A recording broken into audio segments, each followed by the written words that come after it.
तो आप देख रहे हैं जिस तरीके से निकाय चुनाव के नतीजे आए हैं, सब कुछ सामने है, परिषद से लेकर पालिका तक। और इस पर बातचीत करने के लिए हमारे साथ बेहद खास मेहमान जुड़ गए हैं। हरियाणा के शिक्षा और पर्यटन मंत्री कंवरपाल गुर्जर हमारे साथ जुड़ गए हैं। कंवरपाल जी, बहुत बहुत स्वागत है आपका जनता टीवी पर। धन्यवाद। कंवरपाल जी, सबसे पहले जानना चाहूंगा, नतीजों को कैसे देख रहे हैं आप? मतलब बधाई वाले नतीजे हैं या कुछ और बेहतर हो सकता था?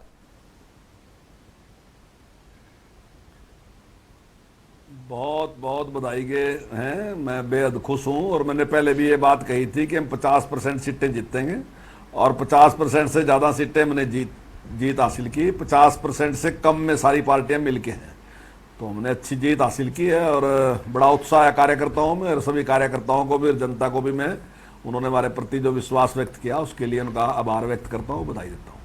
सढौरा की जीत पे संतुष्ट है सर?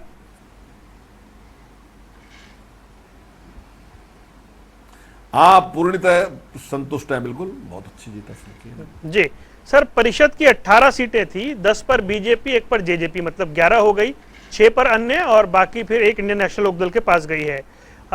ये पिछली बार 13 थी। नुकसान देख रहे हैं स्थिति से बराबर ही माने इसको, पिछली बार जैसा ही परफॉर्मेंस है?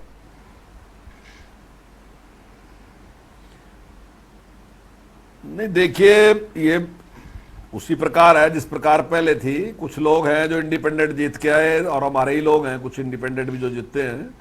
ठीक है, कई बार जब टिकट बांटा जाता है तो ऐसा तो होता नहीं कि बिल्कुल वो ऐसा हो कि जो जीतने वाला है उसके लिए, हालांकि ज़्यादातर तो ठीक ही होता है, लेकिन कहीं ना कहीं हमारे से भी चूक हो जाती है, हम भी इंसान हैं। तो लेकिन मैं मानता हूँ कि बहुत अच्छा रिजल्ट है। जी सर, पालिका में 16 पर बीजेपी जेजेपी गठबंधन रहा है, कांग्रेस 5 पर रही है जिसमें नारायणगढ़ है, बावल है, इस तरह की सीटें हैं। 1 पर इनेलो रही है और अन्य निर्दलीय हैं। ये निर्दलीय क्या आपके खाते में आने वाले हैं क्या?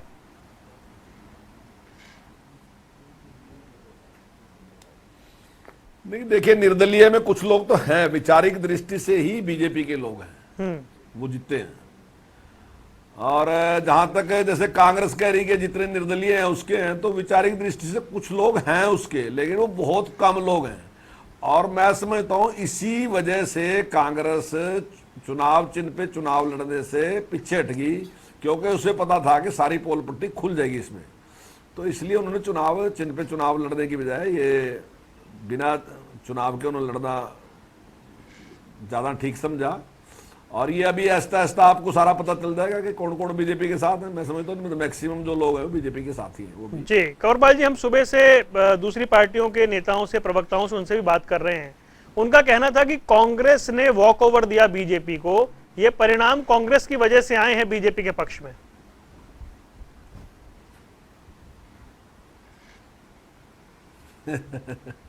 अब ये तो आप कांग्रेस से पूछोगे उन्हें वॉक ओवर दिया क्यों दिया, किस वजह से दिया। मैं समझता हूँ मुख्य विपक्षी दल कांग्रेस है और कांग्रेस हिम्मत नहीं जुटा पाई, क्योंकि बाहर तो बड़े बड़े दावे थे कि वो ऐसे कर दें ऐसे कर दें, लेकिन उनको उनकी हिम्मत नहीं जुटा पाए वो कि चुनाव लड़ सकें।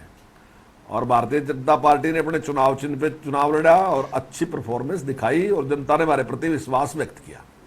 जी, क्योंकि अभी बहुत सारे चुनाव आने बाकी हैं और 24 से पहले तो लोकसभा भी हो जाएगा, उससे पहले और भी बहुत सारे मेयर के चुनाव या निगम के चुनाव होने हैं। तो ये जो आज की जीत है ये कितनी मायने रखती है?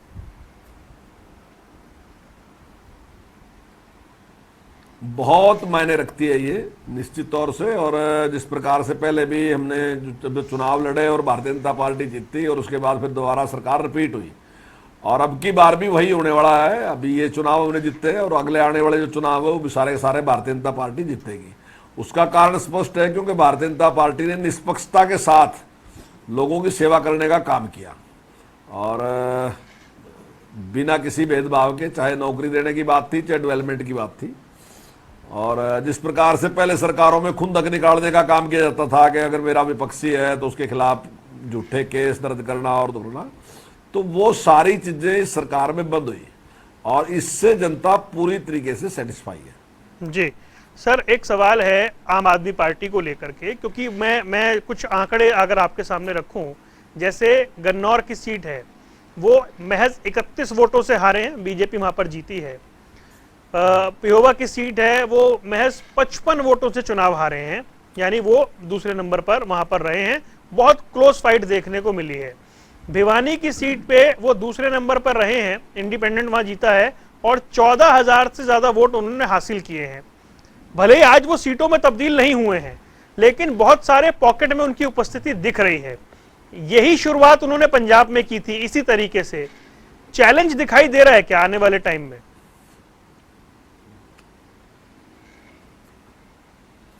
नहीं नहीं, बिल्कुल कोई चैलेंज नहीं है। देखिए अभी जो पंजाब की जीत हुई थी उससे काफ़ी लोगों को लगा कि भाई आने वाले टाइम में शायद हरियाणा में भी आम आदमी पार्टी का आधार बढ़ सकता है। और आपने देखा कि काफ़ी बड़ी संख्या में जो लोग थे उन्होंने ज्वाइन किया, जो अपनी अपनी पार्टियों में जिन लोगों को इग्नोर कर दिया गया था उन लोगों ने आम आदमी पार्टी में ज्वाइन हुए हैं ऐसे लोग।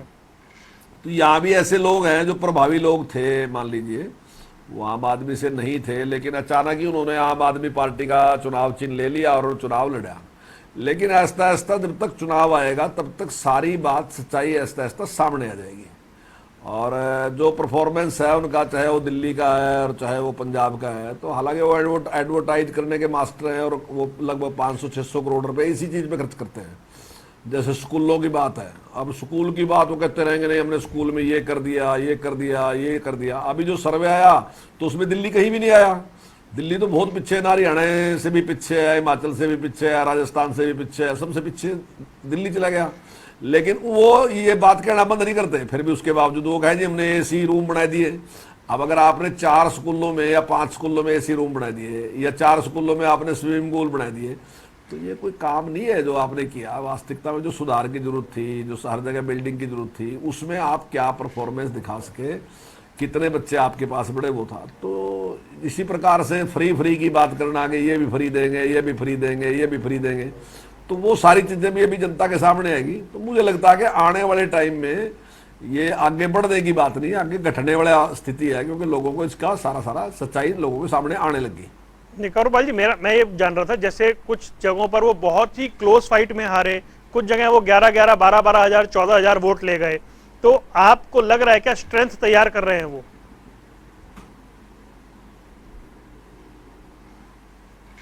नहीं देखिए, ये तो हर पार्टी तैयार करती है जी।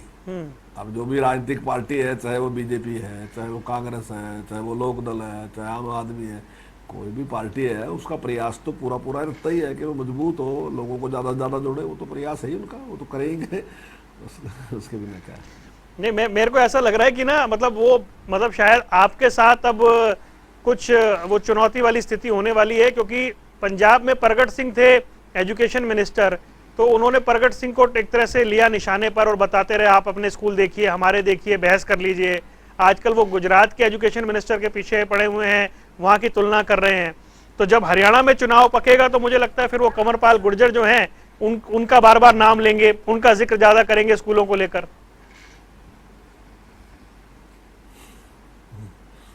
हाँ नहीं, वो सारा लोगों को दिखाएंगे कि चलो आपको दिल्ली लेके चलते हैं, और दिल्ली का भी दिखा लेंगे क्या करके हम दिल्ली में, और हमने क्या किया वो भी है, और जो कुछ हम कर रहे हैं वो भी सबके सामने है।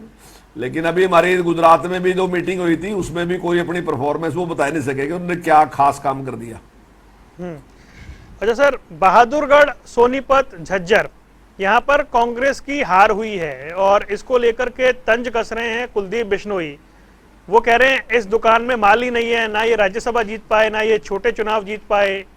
मतलब ये वो इलाके हैं जो भूपेंद्र सिंह हुड्डा के गढ़ माने जाते रहे हैं, यहां पर भी छोटे चुनाव में कांग्रेस को करारी हार का सामना करना पड़ा है। कैसे देख रहे हैं इसे आप? देखिए, हम मानते हैं कि हमारा आधार जो है वहां भी बढ़ रहा है, और आहिस्ता आहिस्ता वहां भी लोगों को लग रहा है कि जो सरकार है वो बिना किसी भेदभाव के डेवलपमेंट के काम कर रही है, और ज्यादा डेवलपमेंट के काम कर रही है। जिस प्रकार से पहले भ्रम था कि हुड्डा साहब जो हैं वो रोहतक के लिए, झज्जर के लिए, सोनीपत के लिए काम करते हैं, तो हम कहते हैं कि हम इन 3 के लिए नहीं, पूरे हरियाणा के लिए काम कर रहे हैं, और हम झज्जर, सोनीपत, रोहतक में हुड्डा साहब से ज्यादा काम कर रहे हैं। तो उनके विशेष होने के बाद जितने काम वो करते थे, हम बिना विशेष होने के भी उनसे ज्यादा काम कर रहे हैं। तो ये बात उन लोगों की समझ में भी आती जा रही। अच्छा, कुछ कुछ जगहों को लेकर सर बहुत ज्यादा हैरानी है, मतलब लोग अचरज में हैं। वो फिरोजपुर, झिरका है, पुन्हाना है, अगर मैं नू भी काउंट कर दूं तो फिर वो गठबंधन में है कि ये सीटें बीजेपी या बीजेपी गठबंधन कैसे जीत गया। आखिर वहां पर विधायक भी दूसरे हैं और इस तरह की जीत आखिर मिली कैसे?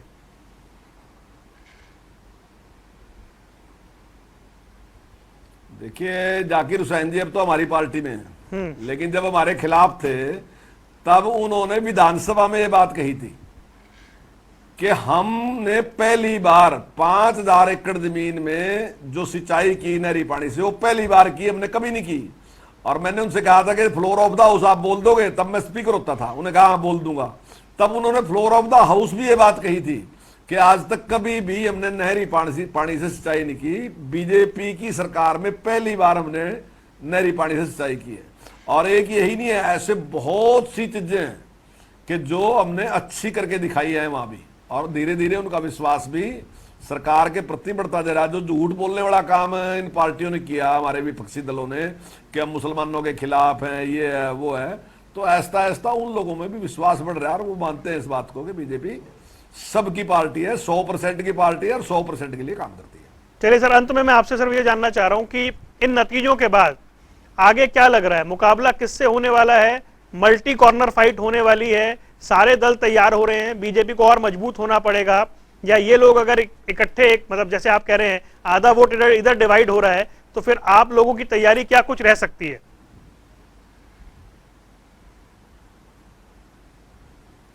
देखिए, हमारी तैयारी बहुत अच्छी है और इनको देखते मैं दावे के साथ कह सकता हूं कि आने वाली सरकार जो है वो दोबारा फिर भी बीजेपी ही रिपीट करेगी। निश्चित तौर से हरियाणा की जनता जो है वो जब भी चुनाव 2024 में चुनाव होगा तो भारतीय जनता पार्टी के प्रति अपना विश्वास व्यक्त करेगी। और इस चुनाव के बाद हमारी जिम्मेदारी और बढ़ जाती है, क्योंकि जनता ने जो हमारे विश्वास व्यक्त किया और जो प्यार हमें दिया, ऐसे में हमारी जिम्मेदारी और बढ़ती है और हम और ज्यादा ताकत के साथ और ज्यादा मेहनत के साथ काम करेंगे और जनता की सेवा करेंगे। अब लोग ये कहेंगे कि ट्रिपल इंजन की सरकार है, अब सारे काम होने चाहिए।